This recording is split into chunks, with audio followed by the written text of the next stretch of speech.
Voilà. Bonjour, bonsoir, bienvenue Bonsoir.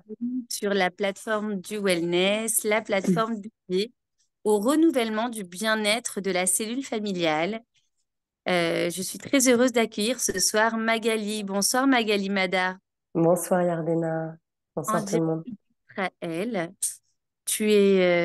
Tu vas nous parler ce soir comment sortir d'une relation toxique. Exactement. Magali, tu es coach professionnel, tu as des spécialités.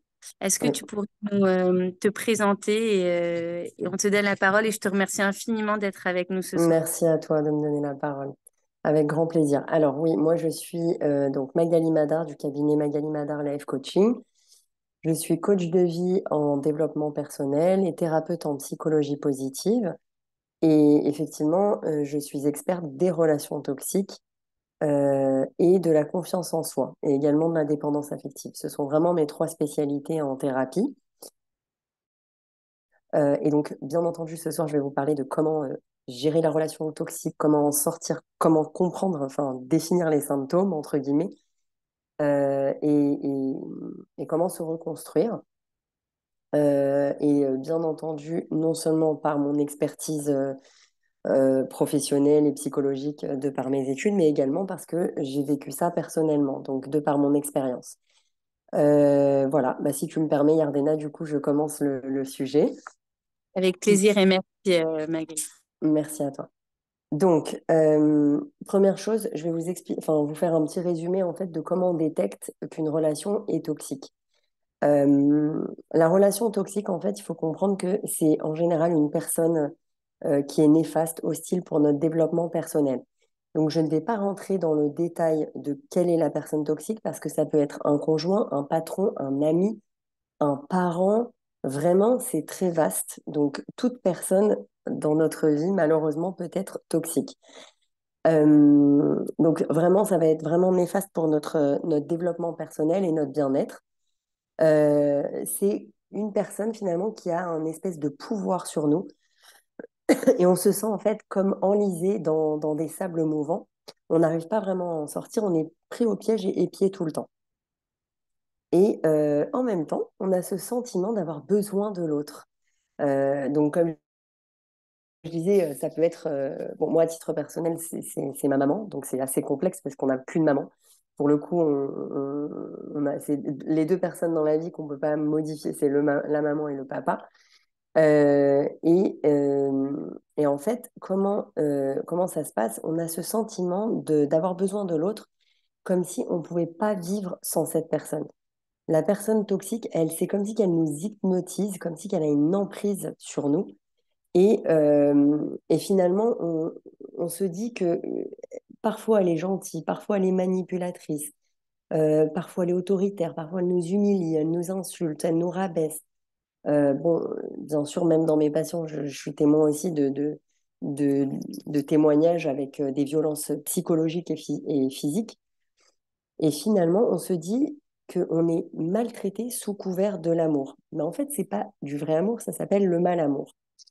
Euh, et cette personne, elle nous aime d'une mauvaise façon. Et c'est la façon qu'on accepte. Finalement, on se dit on prend ce qu'il y a. Même si au fond de nous, on sait que cette façon d'aimer, bah, elle est anormale, mais on se sent toujours obligé de satisfaire les besoins de l'autre. Donc, souvent, ça a un rapport à des blessures. Donc, par exemple, on va avoir peur de la solitude, peur de souffrir. On s'accroche aux bons souvenirs. On se dit, mais qu'est-ce qui m'attend après? On appréhende en fait l'après-rupture avec cette personne toxique. Et du coup, bah, ça nous amène à espérer et à ne rien tenter pour sortir de cette relation toxique. Finalement, on va s'enliser, mais vraiment s'enliser, et on va terminer en épuisement total, en déprime, voire en dépression. On va se renfermer, se morfondre, et on va souvent, malheureusement, dans ce type de relation, couper les liens avec l'extérieur. Quand je dis couper les liens avec l'extérieur, on se retrouve même avec des cas où on coupe les liens avec la famille, avec les amis, avec même une vie sociale et professionnelle. Donc ça, c'est très important de comprendre que ça peut aller très très loin. Le problème, c'est que beaucoup de gens Alors bien sûr, il ne faut pas culpabiliser, je vais expliquer tout ce cheminement, mais beaucoup de gens, en fait, toute leur vie, tolèrent cet abus. Donc ils se disent, bon, bah ok, je sais que c'est pas normal, mais d'un autre côté, il y a des moments qui sont bien, etc. Donc du coup, ils tolèrent l'abus pendant des années. Euh, donc je vais vous expliquer juste en quelques points ce qu'il faut savoir sur la relation toxique et comment justement on arrive à sortir de ça petit à petit. Et à la fin, par contre, de cette conférence, je donnerai vraiment des points précis de comment en sortir. Mais déjà, c'est une première approche très importante en quelques points. Déjà, il faut savoir que couper le lien toxique, alors je le dis maintenant après avoir coupé ce lien, bien entendu qu'on ne le sait pas avant, parce qu'on n'a pas encore vécu cette expérience, mais couper le lien toxique, c'est vraiment se choisir. Et c'est une des expériences les plus difficiles qu'on puisse traverser dans sa vie, mais ça va vraiment avoir un effet cathartique. On est complètement transformé quand on sort de cette relation toxique. Finalement, avec le temps, il y aura comme un sentiment, c'est exactement ce que j'ai ressenti à cette rupture, il y a un sentiment de puissance qui se développe et on a plus d'espace pour guérir des dommages. Parce qu'en fait, notre cerveau, au départ, il est complètement embué par cette relation toxique. On n'a que ça à penser. On n'arrive pas à se concentrer sur autre chose. Alors que quand on en sort de la relation toxique, il y a vraiment beaucoup plus d'espace dans nos pensées pour guérir de ces dommages-là. Et finalement, cette expérience-là, qui est difficile, ça nous amène à comprendre ce qu'on veut dans nos vies et à quel prix. Euh, je vais faire un parallèle avec quelque chose qui est vraiment euh, très parlant, en fait, très ressemblant, même si ça n'a absolument rien à voir. Mais quand je dis que c'est quelque chose une expérience qui est très difficile, une des plus difficiles qu'on peut traverser dans sa vie, mais qu'après, il y a une espèce de révélation et de transformation et de puissance, c'est exactement je pourrais comparer ça à un accouchement, où en fait, on se dit, l'accouchement, c'est très difficile, on souffre, etc. Mais qu'est-ce qui se passe une fois qu'il y a cette délivrance et que l'accouchement est terminé? Ben, on se retrouve dans une situation de bonheur extrême qu'on n'a jamais vécu. Et c'est un sentiment de puissance, de bien-être total. Et finalement, ça laisse place à plus d'amour, plus de partage, plus de bonheur. Ben, c'est exactement la même chose. Voilà, on souffre, mais on a quelque chose derrière de merveilleux qui a à la clé, quoi. Voilà.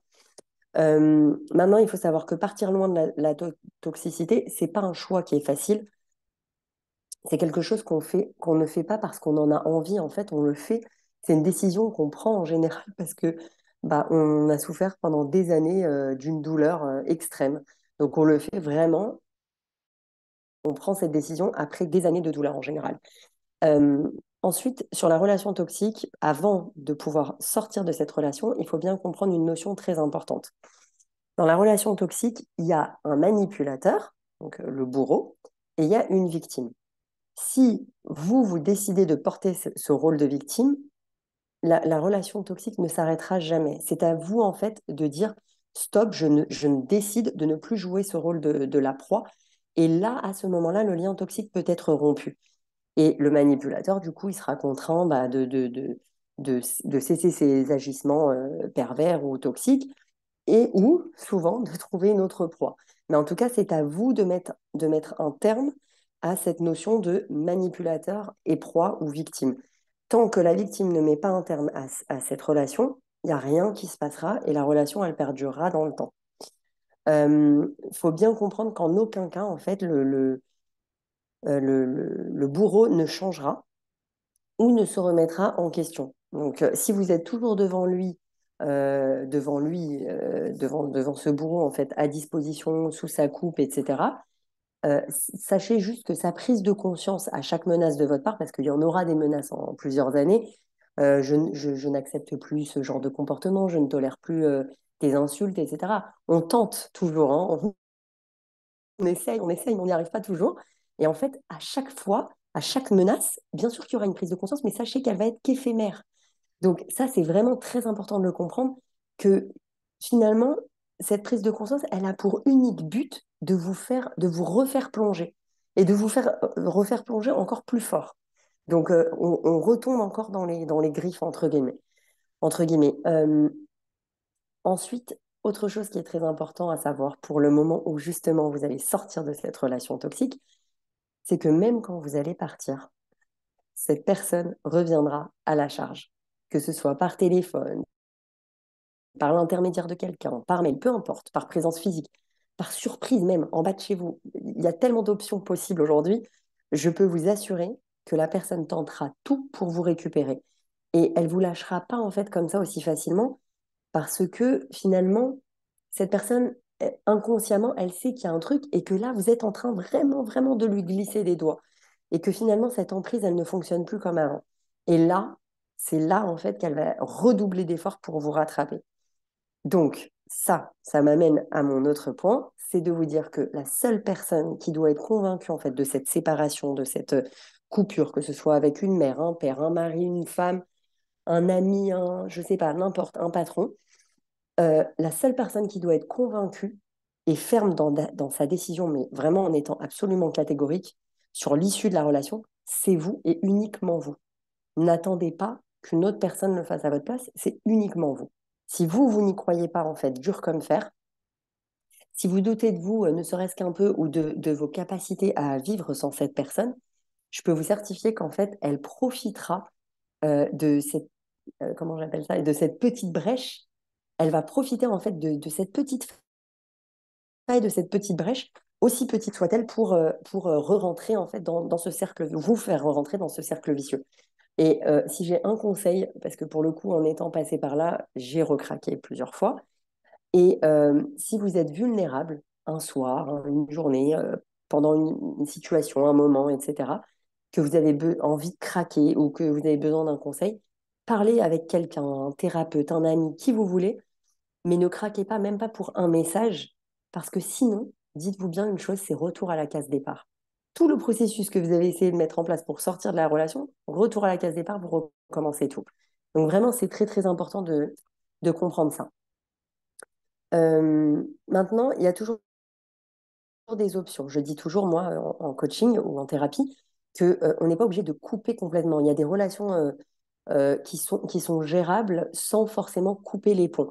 Je ne parle pas de quand on vit avec la personne. Si c'est par exemple un conjoint, c'est impossible de sortir en continuant à vivre avec. Par contre, il y a des relations où on peut s'affirmer, d'accord, et où il est possible de mettre des barrières et d'imposer ses limites. Et ça, c'est quelque chose qui s'apprend en thérapie. Voilà. Ensuite, très important, quand on sort de la relation toxique, il y a quelques petites choses à savoir dont on n'a pas forcément conscience. Et du coup, ça nous empêche de sortir de cette relation. C'est que couper les ponts, ça ne veut pas dire qu'on n'aime plus. Couper les ponts, c'est pas synonyme de ne plus aimer. C'est simplement synonyme de se protéger. À titre d'exemple, comme je disais, moi, ben, la relation toxique était avec ma mère. Ça ne veut pas dire que je n'aime plus ma mère. Je n'ai aucune haine, aucune rancœur parce que j'ai travaillé sur moi, justement. Et je l'aimerai jusqu'à mon dernier souffle. Ça reste ma maman.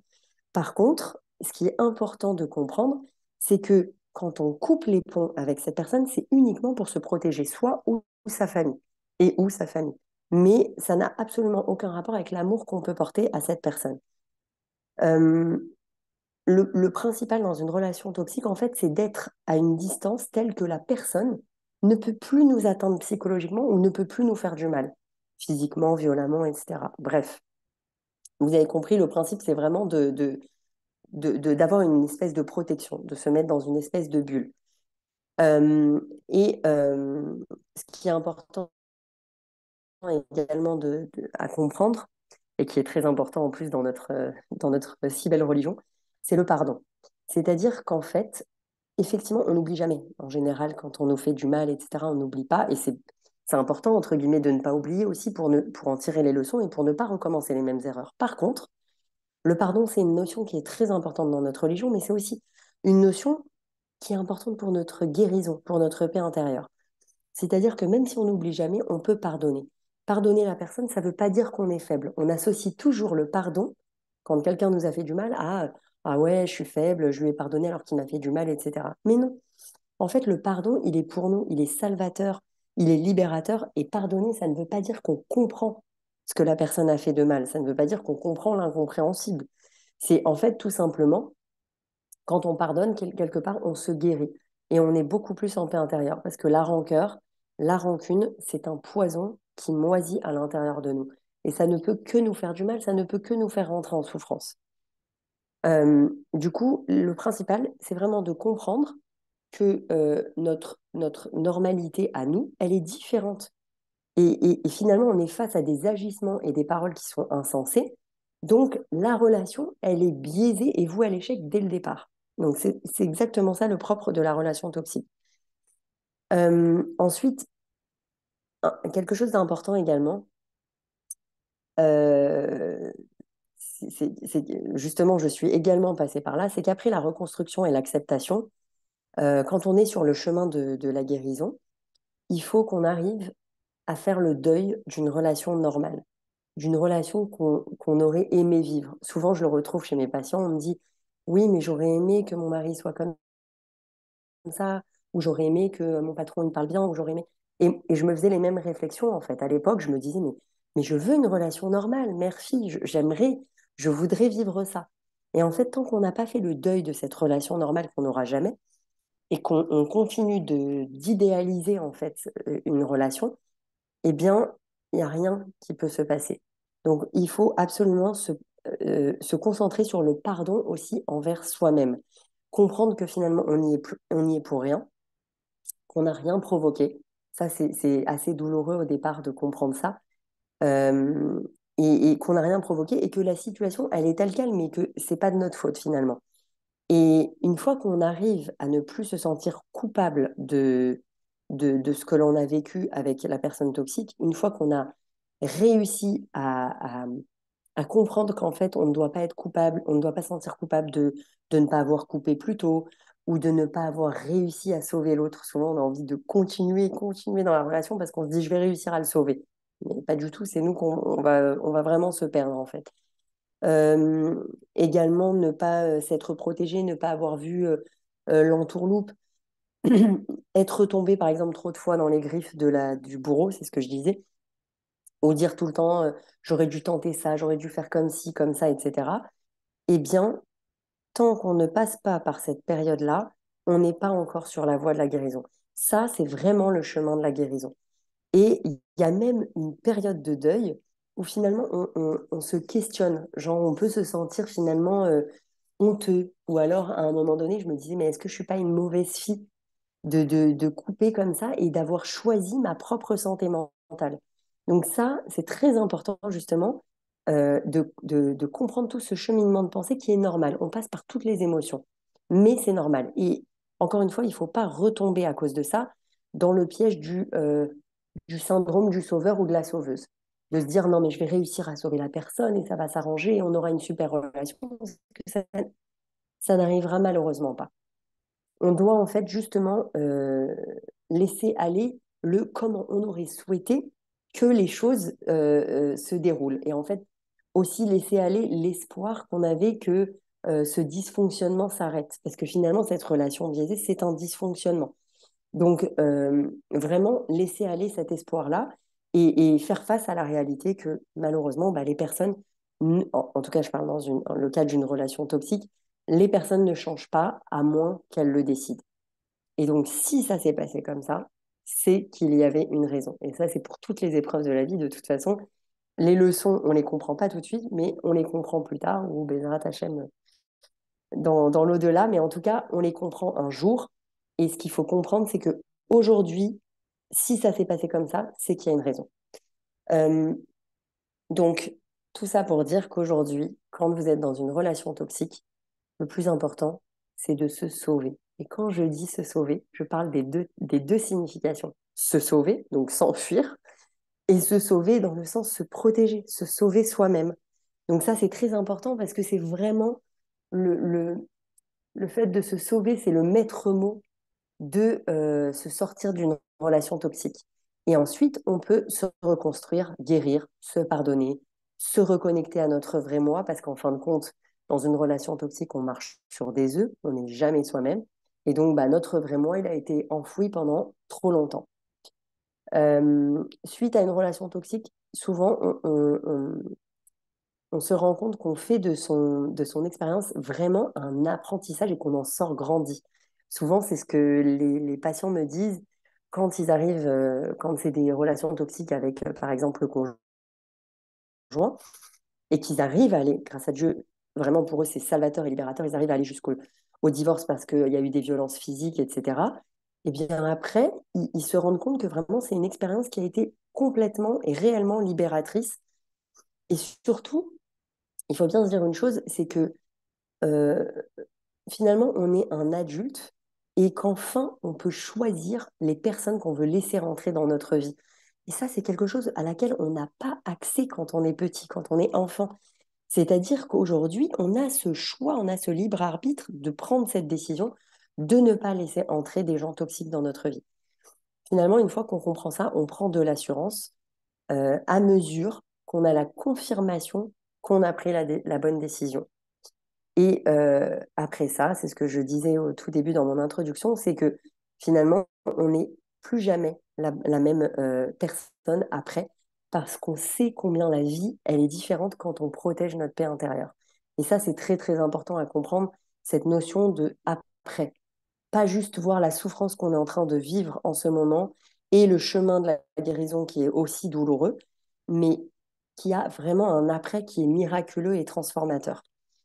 Voilà. Maintenant, si je devais résumer la relation toxique pour vous donner vraiment une big picture, une image quoi, concrète de ce que c'est c'est que finalement la relation toxique, c'est une relation qui n'est pas saine et qui est empreinte d'amour et de peur en même temps. Sauf que, on le sait, alors l'amour et la peur, sachez que en psychologie, ce sont deux sentiments racines, et ces deux sentiments, ils ne peuvent absolument pas coexister ensemble dans une relation. Si on ressent de l'amour et de la peur dans une même relation, c'est pas bon. C'est une relation qui n'est pas saine. Donc ça, c'est très important à comprendre parce que ça définit vraiment l'état de souffrance dans lequel on se trouve. On aime, mais en même temps, on a peur de la personne. Et ça, c'est pas normal. Donc, vraiment, encore une fois, je le répète, les personnalités toxiques, il y en a plein. Ça peut être des personnes lambda, comme vous et moi, et ça peut être aussi des personnes qui ont vraiment une tendance pathologique. Donc, il y a plein de pathologies, par exemple le trouble borderline, la bipolarité, etc. Il y a une tonne de pathologies différentes, et ça peut rendre la personnalité justement toxique. Maintenant, je voulais justement rentrer un peu plus dans le détail de qu'est-ce que vous allez ressentir quand vous êtes dans une relation toxique. Première chose, la preuve, entre guillemets, que c'est une relation toxique, c'est que vous n'êtes pas vous-même. Mais vraiment, quand je dis vous n'êtes pas vous-même, c'est vous marchez sur des œufs pour tout. Pour parler d'une chose, vous marchez sur des œufs pour annoncer quelque chose parce que vous avez peur de la réaction de l'autre. Excusez-moi.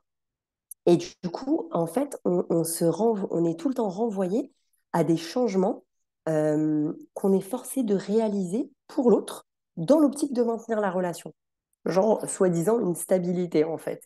Et donc, on va tout le temps réaliser des changements sur nous, un travail sur soi, etc. Et une remise en question, mais qui n'est absolument pas la bonne remise en question. Une vraie remise en question, c'est quand on fait un travail en thérapie et qu'on travaille sur soi. Là, c'est pas le cas. Vous faites en fait, vous mettez en place des changements uniquement dans le but de faire plaisir à l'autre. Et donc là, finalement, ça ne correspond pas à un fonctionnement naturel dans une relation, puisque une relation saine, elle est fondée sur le plaisir partagé et non pas je fais plaisir à l'autre parce que j'ai peur de sa réaction.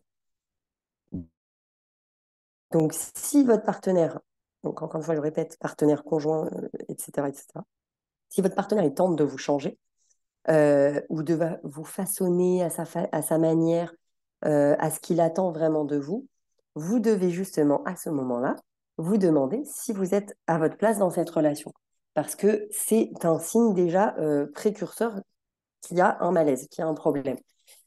Et si vous ne vous sentez pas reconnu dans ce que vous êtes et que vous avez finalement l'impression de devoir tout le temps constamment réaliser des efforts, sur vous-même pour plaire à l'autre, pour faire plaisir à l'autre, etc., c'est que vous n'êtes pas dans une relation saine. La deuxième preuve, c'est que vous ne pouvez pas dialoguer. C'est un dialogue à sens unique. C'est que du discours unilatéral.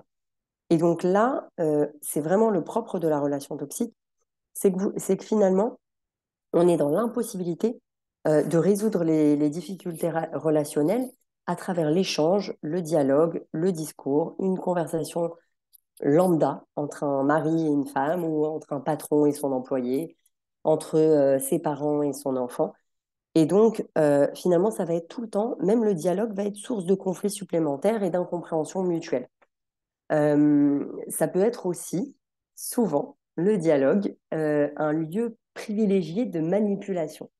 C'est-à-dire que finalement, le bourreau va profiter de cette conversation pour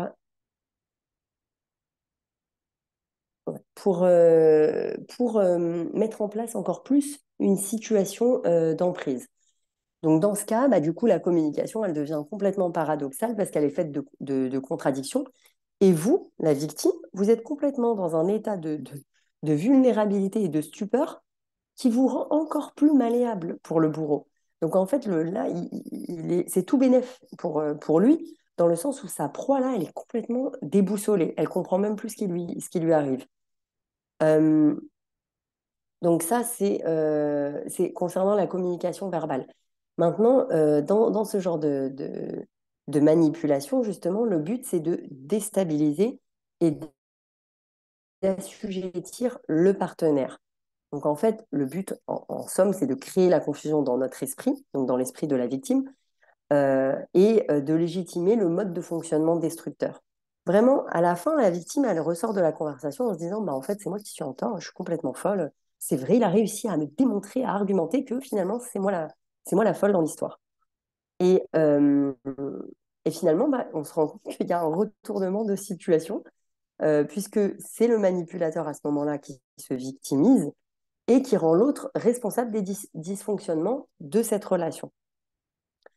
Ensuite, la troisième preuve, c'est qu'on ne se sent pas en sécurité. Alors, quand je parle de sécurité, il y a deux types de sécurité. Il y a la sécurité, bien entendu, comme je reçois souvent des patientes, malheureusement, qui sont victimes de violences physiques et verbales et psychologiques.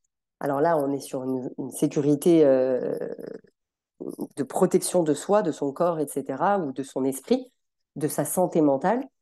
Donc ça, c'est la première sécurité. Et la deuxième sécurité, c'est aussi qu'on se place, en fait, la relation toxique, finalement, elle se définit également par une insécurité affective et émotionnelle. C'est ça qu'elle va engendrer, en fait, la relation toxique. C'est-à-dire qu'on va tout le temps redouter les réactions de notre partenaire, qui sont finalement imprévisibles, hein. Ça part d'une minute à l'autre, on ne comprend pas ce qui nous arrive. Et souvent, on va être aux aguets. C'est de ça que je disais, on va marcher sur des œufs, donc on va tout le temps être aux aguets.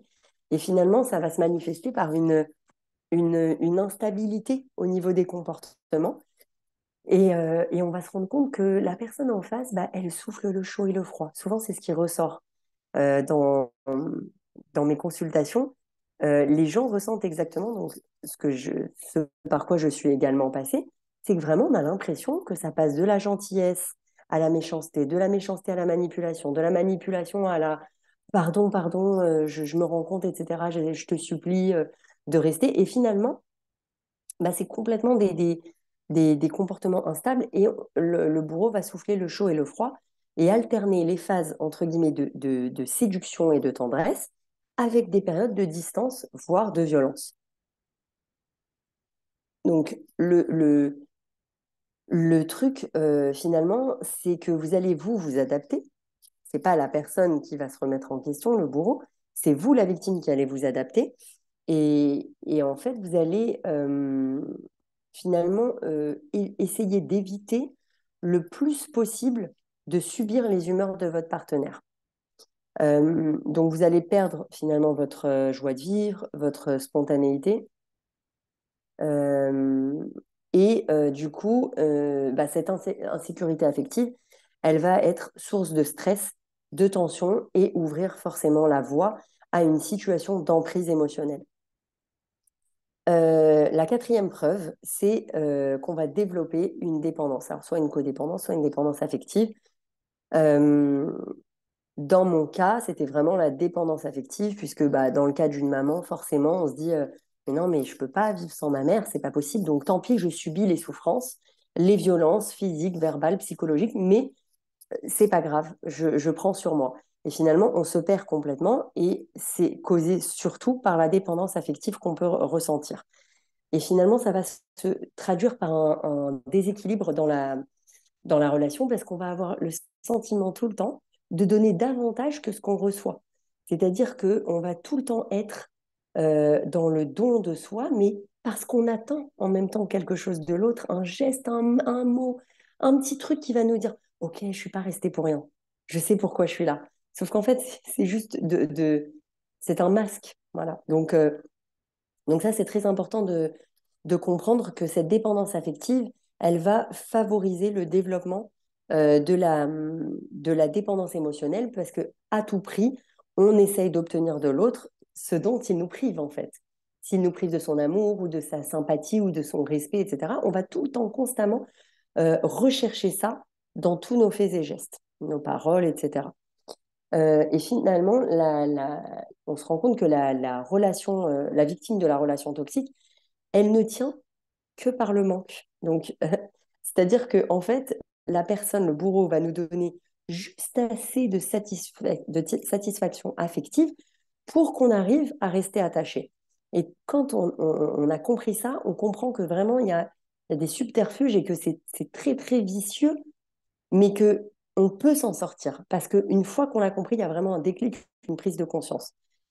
Donc finalement, quand on est dans ce type de dépendance affective, il n'y a pas vraiment d'ouverture vers l'extérieur. La relation, le couple, donc couple parent-enfant, conjoint-conjoint, patron-salarié, etc. Ce couple-là, en fait, il se replie sur lui-même. Et donc, bah, la relation toxique dans ce couple, elle va prendre le dessus sur les besoins de chacun. Avant tout, on va nourrir ce couple-là et cette relation toxique plutôt que de se nourrir de nos besoins propres. Et finalement, il y aura même parfois une tendance au contrôle comment dire, mutuel. Donc, par exemple, de la jalousie, de la possessivité, de l'intransigeance. Et cette forme de relation, elle débouche toujours sur voilà, des menaces. Euh, Ensuite, la preuve numéro 5, c'est qu'on ne se reconnaît plus. C'est-à-dire que progressivement, on va se vider de sa substance vitale à force d'être éprouvé. Parce qu'on en souffre réellement. Et en fait, les multiples remises en question et les tentatives de compréhension, combien j'ai de patients qui viennent me voir et qui me disent, mais est-ce que vous ne pouvez pas m'aider à comprendre son fonctionnement? Parce que peut-être que je peux m'adapter. Mais non, en fait, la vraie question, c'est pourquoi tu acceptes ce genre de comportement. C'est l'inverse. En fait, le problème, c'est d'essayer de comprendre l'autre. Mais on ne doit pas comprendre ce genre de comportement de manipulateur. Donc, ce qui va se passer, c'est qu'on va s'épuiser psychiquement. Et bien sûr, on sera tout le temps dans un effort constant d'adaptation. Et ben, on se rend compte avec le temps qu'on a perdu quelque chose en cours de route, qu'on se perd soi-même, qu'on perd notre enthousiasme, notre joie de vivre, que finalement, c'est un petit peu bah, les premiers signes de l'emprise émotionnelle. Et on se met, entre guillemets, dans un mode, je l'appelle le mode survie. Donc, en gros, un mode d'hypervigilance. On va tout le temps être sur ses gardes, comment je dois dire les choses, comment je dois parler, etc., pour pas le froisser, la froisser. Et donc, du coup, ben, vraiment, pour le coup, ça réside en un effort constant de vouloir plaire à l'autre. Et donc, on se perd et on en oublie nos propres besoins et notre souffrance. Euh, Maintenant, une des preuves qui est selon moi, la plus importante, malheureusement, c'est euh, que notre estime de soi va être complètement atteinte. C'est-à-dire que on va avoir tendance à se sentir diminué de manière générale, donc parce que notre estime de soi, elle est particulièrement touchée dans une relation toxique. Et en fait, la victime, elle est plus vulnérable, du coup, quand l'estime de soi est touchée, et plus manipulable qu'une personne qui va se considérer digne du meilleur, Voilà, une fois qu'on est sorti, comme je disais tout à l'heure, d'une relation toxique, on a un espèce de sentiment de transformation puissante. On se sent, entre guillemets, complètement sauvé. Et en fait, ben, à ce moment-là, on comprend ce qu'on veut et ce qu'on ne veut plus. Et à ce moment-là, on n'est plus du tout dans un fonctionnement comme ça avec l'entourage. C'est-à-dire que vraiment, on comprend de quoi on est digne, on comprend ce qu'on mérite, on comprend notre valeur et on va remonter justement dans notre estime de soi, dans notre confiance en soi, etc. Et finalement, dans la relation, au sein de la relation toxique, on va finalement avoir parfois le sentiment qu'on mérite les mauvais traitements que la personne toxique nous inflige. Donc en fait, c'est non seulement il y a une dévalorisation, mais en plus, il y a comme un moyen de domination, puisque la victime, elle se sent complètement prisonnière de cette relation. Donc là, on est clairement sur un mode de destruction plutôt que d'épanouissement. Et on va s'investir dans quelque chose qui nous fait du mal, qui nous fait souffrir, sans pour autant être capable de s'extraire de cette relation toxique. Euh, donc, quand je dis relation toxique, c'est vraiment synonyme de relation destructrice, puisqu'on en arrive à notre, comme je disais, propre destruction. Tout à l'heure, j'ai parlé de déprime, de dépression, vraiment complètement d'en arriver à se perdre. Et du coup, on a aussi parfois cette honte d'être maltraité. Et finalement, bah, c'est un cercle vicieux. Je me rappelle à l'époque, je n'osais pas forcément en parler. Et puis, on se retrouve malheureusement face à des gens qui ne comprennent pas. Je me suis retrouvée plein de fois devant des gens qui m'ont dit, mais c'est ta mère, mais tu dois pardonner. Mais alors, c'est pas le problème de pardonner, c'est le problème de se protéger quand on est maltraité physiquement, verbalement, psychologiquement. À un moment donné, que ce soit une mère, un père, un enfant, un parent, un conjoint, un patron, ou peu importe, ou un ami, on doit préserver notre santé mentale. Et à l'époque, c'était très complexe pour moi. J'avais ce sentiment de honte et de culpabilité à tel point qu'au lieu de seulement faire, entre guillemets, ma thérapie, j'avais fait à l'époque deux thérapies, plus après, ce qui m'a sauvé réellement, c'est le coaching. Ma troisième thérapie, c'était une coach de vie. Et ça m'a vraiment fait comprendre, ouvrir les yeux. J'ai eu vraiment des déclics et j'ai su imposer des limites et mettre la barrière. Et en plus de ça, j'avais ce besoin de me rassurer par rapport à la Torah. Et donc, j'étais partie à l'époque voir un rave, enfin mon rave en tout cas, et une rabbinite pour comprendre pourquoi je ressentais ce sentiment de honte et de culpabilité. Et en fait, ce que j'ai entendu m'a conforté et m'a complètement enlevé, plus encore que la thérapie, m'a enlevé ce sentiment de culpabilité, puisque le rave et la rabbinite ne se connaissaient pas et étaient complètement d'équerre sur le même discours et m'ont expliqué en fait que bien sûr que dans la Torah, il faut avoir le kavod pour les parents, à partir du moment où on n'est pas en pikuach nefesh, que ça n'atteint pas en fait notre, entre guillemets, qu'on n'est pas en danger, qu'il n'y a pas de risque, que ça n'atteint pas notre âme ou notre santé mentale. Et la chose qui a été très importante, c'est que moi, ça atteignait mon shalom bayit.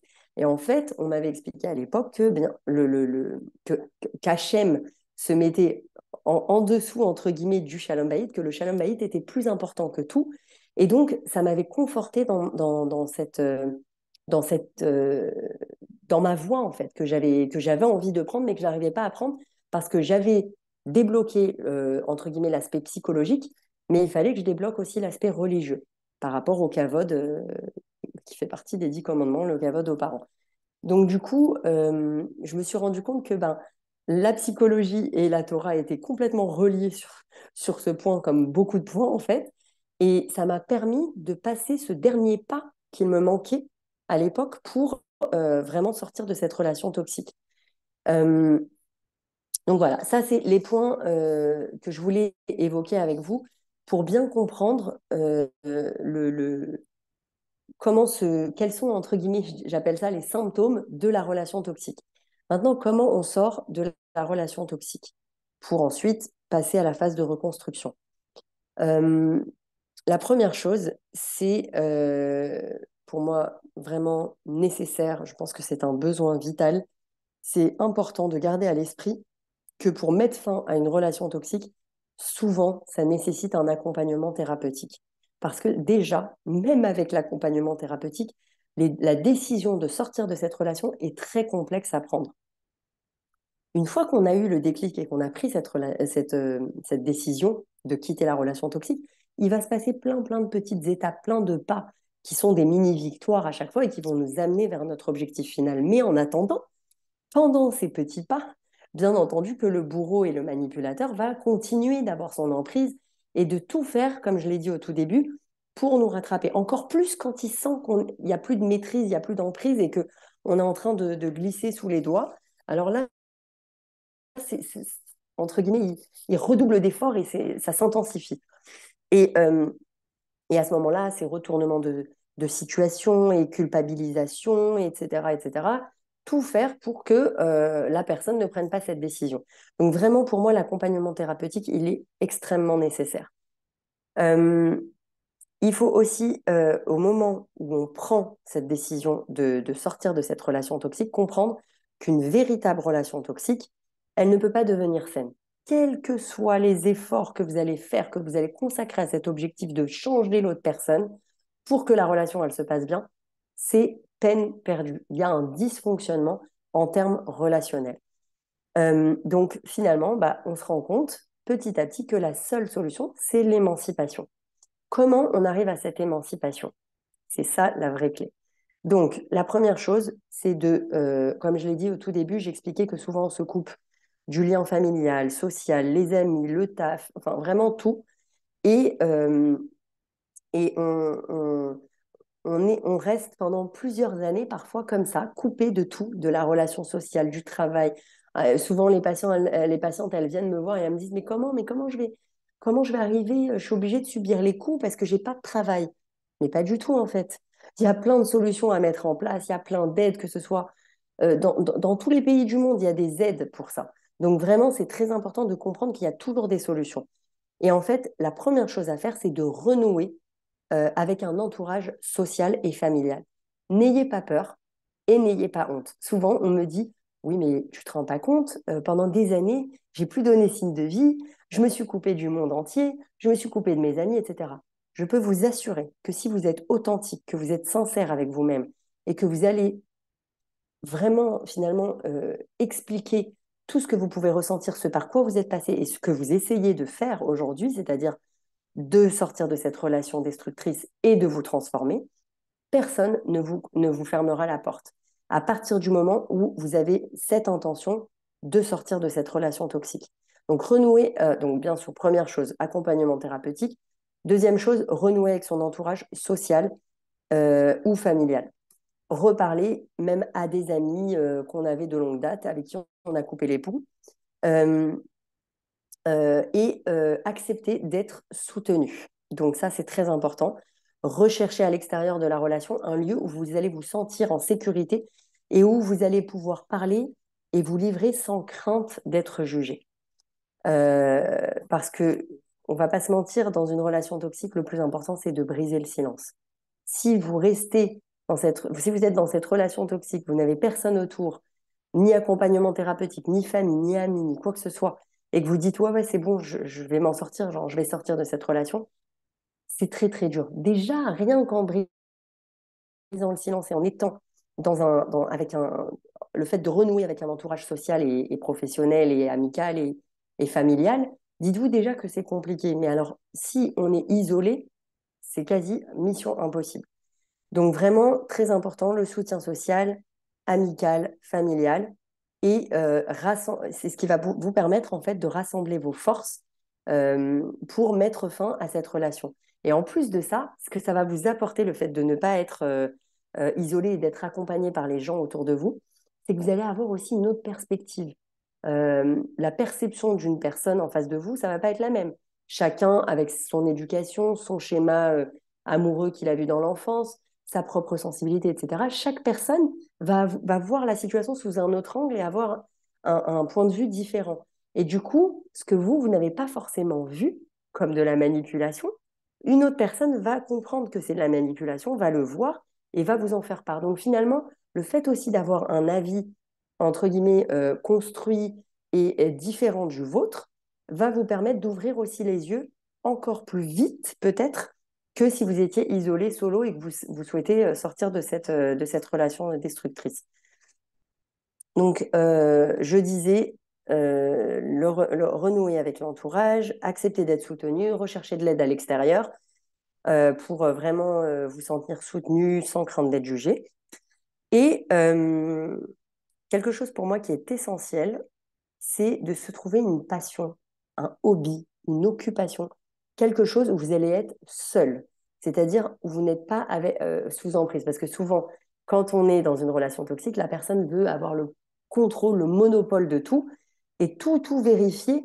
Et du coup, souvent, elle nous colle, entre guillemets.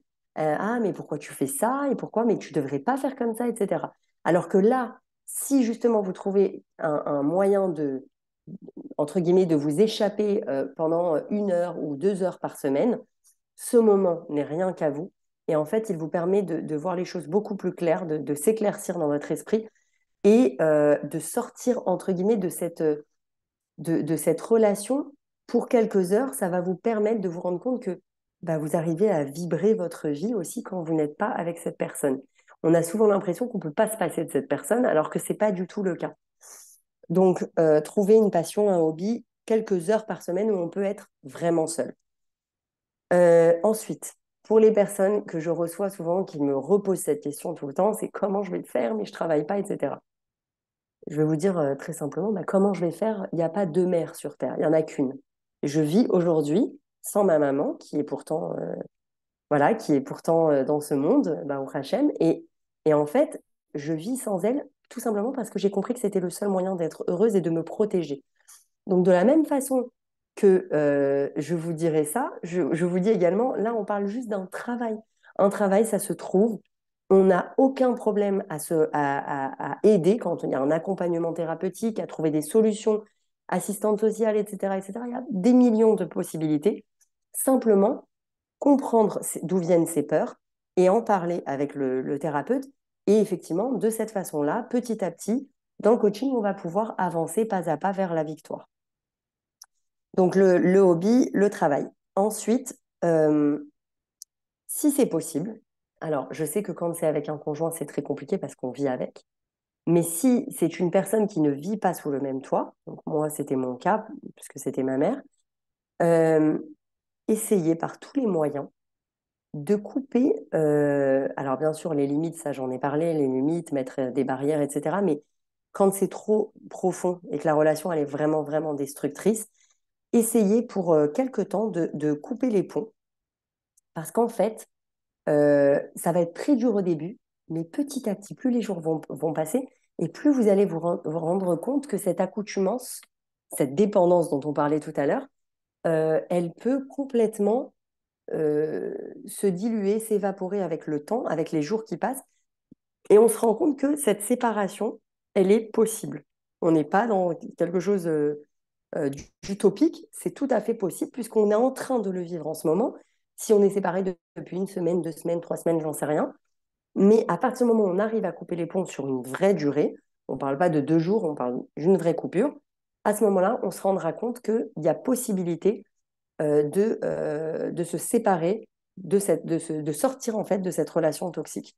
Donc vraiment, ça, c'est mon conseil, si c'est possible et qu'on ne vit pas avec cette personne. Et même, je dirais, même quand, là par exemple, en ce moment, j'ai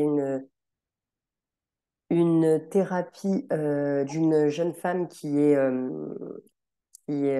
sous l'emprise malheureusement de violences physiques, psychologiques, enfin, c'est très très compliqué. Et je lui dis, le mieux, c'est aussi avant même que tu obtiennes le GET, etc., si tu peux te couper en fait de cette emprise en faisant une séparation de corps, s'il y a possibilité d'aller chez quelqu'un, de vivre un moment donné chez une autre personne, etc., ou que même la personne s'en aille de la maison, alors à ce moment-là, c'est vraiment très bénéfique parce que petit à petit, notre esprit, il va s'habituer à cette séparation et à cette absence de cette personne. Donc, il faut savoir que dans le cerveau, en fait, le cerveau met 21 un jours à créer une habitude.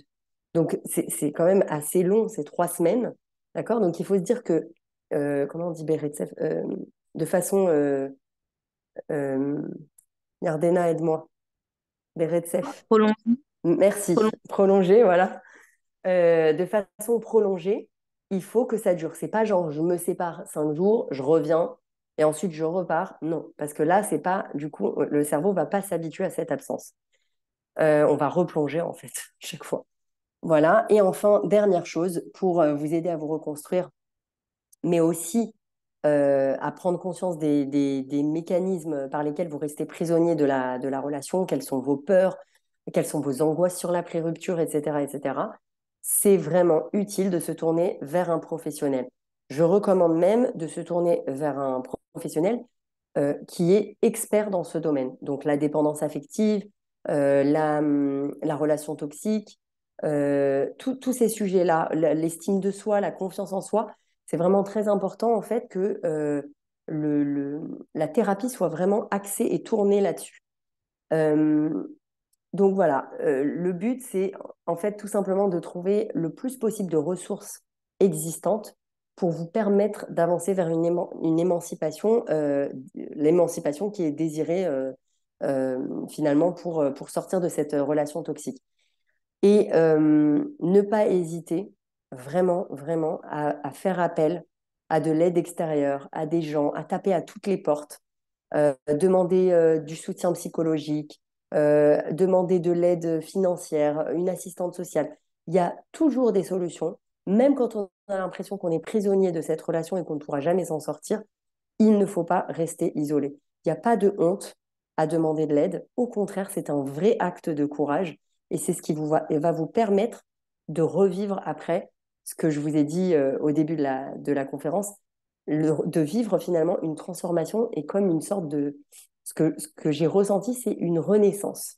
C'est-à-dire que je me suis enfin trouvé mon moi et j'ai enfin pu être authentique et honnête avec moi-même. Pour une fois dans ma vie, j'ai réussi à ne pas marcher sur des œufs, j'ai réussi à donner, à expliquer mes besoins, à me prioriser. Ça, c'est des choses qu'on ne peut absolument pas faire dans la relation toxique. Voilà, Yardena.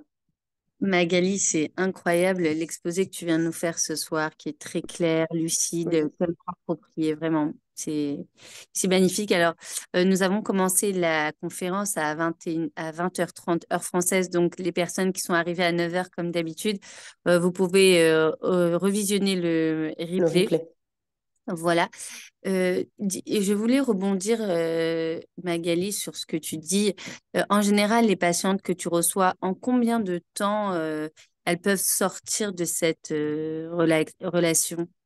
Alors, en général, quand on vient me voir, ça veut dire qu'il y a déjà eu une prise de conscience. On ne va pas faire une thérapie parce qu'on nous a demandé de faire une thérapie. C'est-à-dire que la personne, elle sent qu'elle a besoin d'aide. À partir du moment où la personne vient me voir, on travaille déjà tout de suite sur les peurs, ce qu'elle pense de sa, enfin, quelle valeur elle se donne, quelle est la relation toxique avec qui elle est, son passé, etc. Puisqu'on va travailler bien sûr sur les blessures. Pourquoi on est rentré dans cette relation toxique? Il y a forcément des raisons. Ça se passe en général entre 2 à 3 séances. Comprendre, déblayer, parler du passé, de l'enfance, etc. Maintenant, après, j'ai des personnes qui sont venues me voir qui étaient déjà dans le processus Alors, souvent, les relations toxiques que je reçois, c'est soit des relations toxiques comme moi aux parents, soit c'est des relations toxiques aux conjoints. Quand c'est des relations toxiques aux parents, j'ai en général en 10 séances, c'était réglé.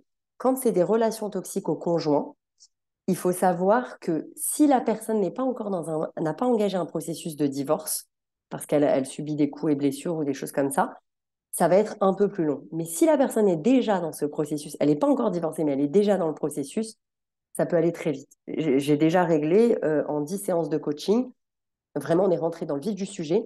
Et le fait de redonner confiance en soi, de redonner de la valeur à ce qu'on est, à notre personnalité, à ce qu'on ne voyait pas finalement, nos forces de caractère et tout, elles sont complètement ensevelies, écrasées par la relation toxique. On n'a même plus conscience de ce qu'on est et de ce qu'on mérite.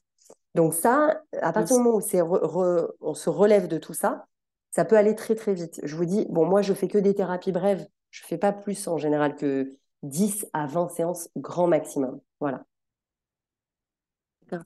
Merci beaucoup, Magali, pour avec cette plaisir. réponse. Et une autre petite, si ça te dérange pas de, voilà, de Dis-moi, dis-moi. répondre. Pour un adolescent qui serait rentré dans une relation qu'il a connue sur les réseaux, Mhm. comment on peut, en fait, comment on pourrait amener l'adolescent, un peu plus adolescent, on va dire, même, à revenir à lui-même au final? Alors, j'ai déjà eu un cas comme ça. C'était pas une adolescente, mais c'était une jeune femme de 20 ans qui était dans une relation toxique, affreuse, qui est tombée enceinte et tout. Enfin, vraiment un truc, un cauchemar. Et bien sûr, le tout, c'est vite, vite, on se marie, vite, vite, je te veux sous ma coupe, etc. Bien sûr. Et en fait, la maman m'a contactée en me posant exactement cette question. Mais comment je peux sauver ma vie, ma vie, ma fille? Et en fait, je lui ai dit, alors on n'a fait qu'une séance avec cette maman parce que je lui ai dit déjà, moi, je ne peux avoir aucun impact finalement sur votre fille si c'est pas elle qui me contacte. Donc si c'est pas l'adolescent qui contacte le thérapeute, c'est très compliqué d'avoir un impact. Par contre, je peux donner des conseils sur comment se comporter avec l'adolescent. Et c'est ce que j'avais conseillé à cette maman pour cette jeune femme. Ça va être tout le contraire de ce qu'en général on va vouloir faire, c'est-à-dire de le laisser malheureusement aller jusqu'au bout de cette expérience, c'est-à-dire comprendre qu'il est dans une souffrance, lui en parler et lui dire, voilà, je sais que, que c'est très difficile, je comprends et je vois, moi, en tant qu'adulte, que tu es embourbé, enlisé quelque part dans les sables mouvants, et tu n'en as pas forcément conscience, toi, mais je tiens à te dire, mon fils, ma fille, peu importe, que je serai toujours là au moment où tu en auras besoin, au moment où tu souhaiteras finalement te protéger et sortir de cette relation toxique. Le but, c'est vraiment, vraiment d'être là pour la personne. Peu importe, hein, je vais vous dire, souvent, malheureusement, dans ce genre de situation, l'adolescent peut même couper les ponts avec les parents. D'accord? C'est très complexe parce qu'on ne se rend pas forcément compte qu'on est dans la relation toxique. C'est pas grave.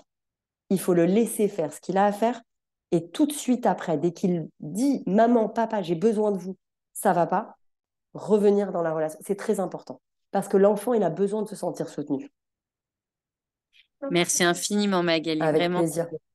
Avec plaisir. rempli de sens, rempli d'expérience, de professionnalisme, tes réponses, et je te remercie beaucoup.